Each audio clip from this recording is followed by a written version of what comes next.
Today on Deep Dive, we're going to be looking at Marvel Comics Fantastic Four, number 56. Can Ulysses Klaw get his revenge on the Fantastic Four? The answer lies inside. Hello everyone, my name is Devin, also known as DH Artist, and welcome back to my Deep Dive series. Today we'll be continuing the adventures of Marvel's first family, the Fantastic Four. And if you missed my deep dive coverage of their other issues, I'll link to them in the video description below. With each issue, you can expect their conditions to vary. Today's book is in nice condition, so there won't be anything to detract from the artwork. Even though this can be viewed on your phone or computer, try casting it onto your TV so you can really see the detail and quality of the book. If you're interested in learning more about the King of Comics himself, Jack Kirby, be sure to check out the Jack Kirby Museum here on YouTube. They've got hours of amazing content and information. I'll also leave a link to their website in the video description below. If you enjoy these types of videos and want to see more content like it, check out some of my other deep dives. I've covered issues like Wonder Woman number 171, Black Panther number 5, Batman number 126, and Marvel Superheroes number 15, featuring a solo adventure starring the magnificent Medusa, Queen of the Inhumans. For a complete list of my videos, visit the organized playlists on my channel. And don't forget to subscribe so you don't miss a single video. Fantastic Four number 56 was published in November of 1966. Editor-in-chief was Stan Lee. Cover artists were Jack Kirby, Joe Sinnott, and Stan Goldberg. The story, titled Klaw, the Murderous Master of Sound, was written by Stan Lee, penciled by Jack Kirby, inked by Joe Sinnott, and lettered by Artie Simek. The book consists of 32 pages with a cover price of 12 cents.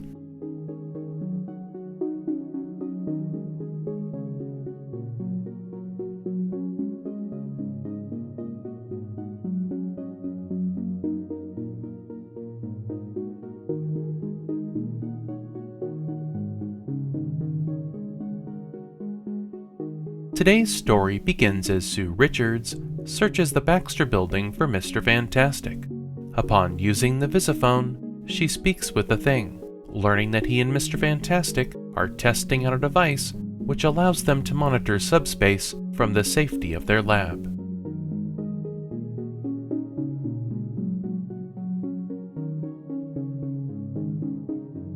Searching subspace, Reed hopes to find a way to break into the negative zone and free the Inhumans.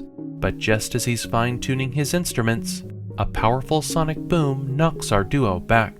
Then from the rooftop of the Baxter Building, we see the source of this attack. It's none other than Klaw, the Master of Sound, seeking revenge against the Fantastic Four.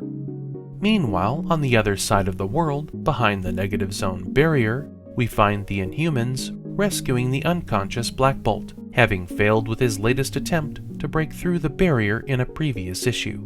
Then, just as Medusa retrieves the deactivated Absorbabomb, Maximus, the mad brother of Black Bolt, appears before them.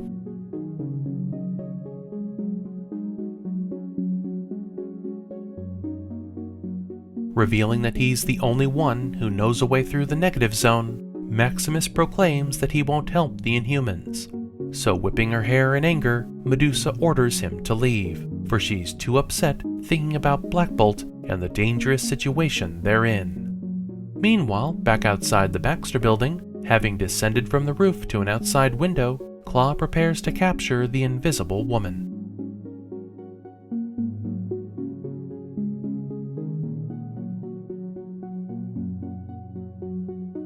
Using his sonic blast, Klaw leaps through the window, surprising Sue. But with the power of her invisible force field, she deflects the flying debris and shields herself from his attack. Since she's surprised by his appearance, Klaw tells her how he got his powers.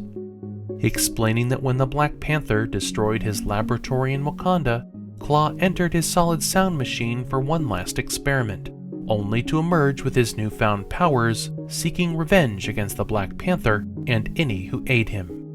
He then explains that if she's waiting for Mr. Fantastic and the Thing to save her, they won't be able to, because he's trapped them in their lab behind a subsonic barrier.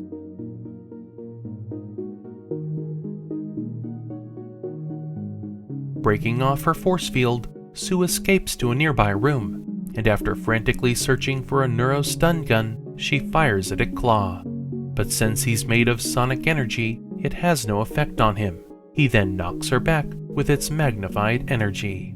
And at that very moment, Ben and Reed search for a way to escape their lab.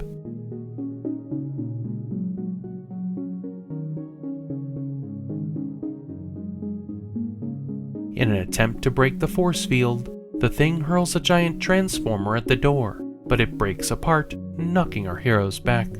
Taking a few minutes to find it, Reed reveals a countersonic harness that he had stored away in the lab. Then after attaching it to Ben, he explains that it should reduce the feedback once it makes contact with the door.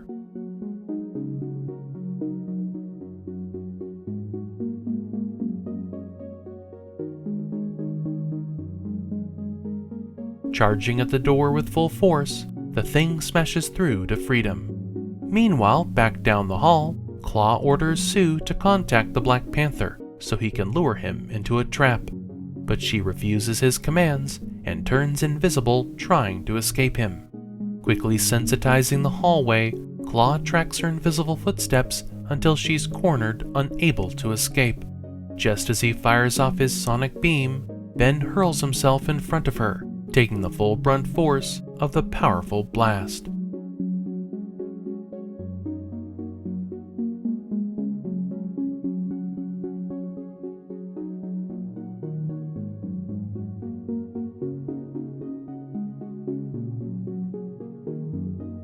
Pushing through the sonic beam, the Thing reaches Klaw just as he applies more power, and as these two powerful forces trade blows, the entire Baxter building is engulfed by Klaw's energy. As power fails around the city, let's draw our attention to a faraway dimension, where Johnny Storm and Wyatt Wingfoot try to get the uncanny canine Lockjaw to teleport them to the Inhumans' Great Refuge, where Johnny can reunite with Crystal. But when they can't get Lockjaw to teleport on command, they get to work trying to persuade him by heating up some of the dimension's vegetation for food.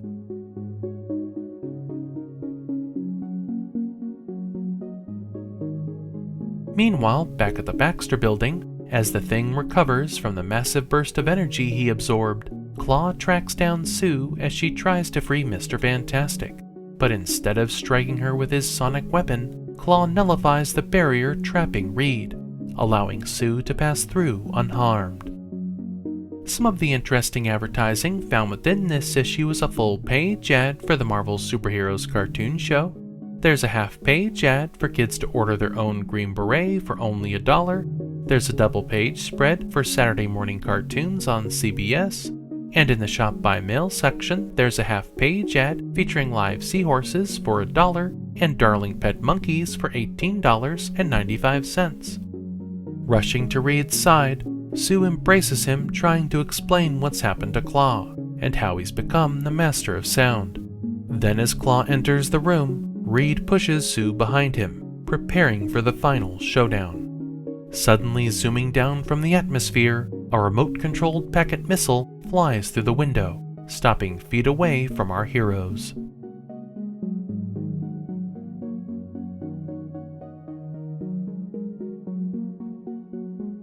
Before Klaw can strike the duo, Reed retrieves a package from the missile. Reed explains that since Klaw's barrier couldn't keep out radio waves, he was able to message Wakanda and ask for 2 vibranium bands from the Black Panther.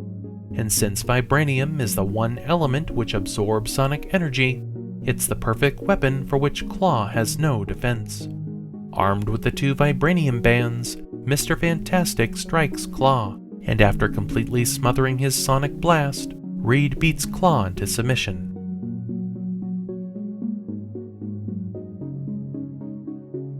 With Klaw defeated, Mr. Fantastic contacts T'Challa, thanking him for sending the vibranium bands.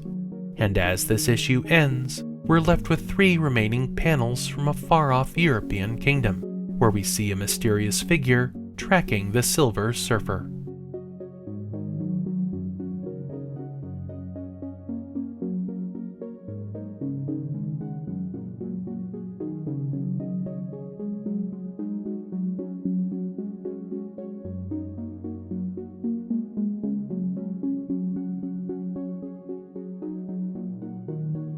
I hope you enjoyed this deep dive.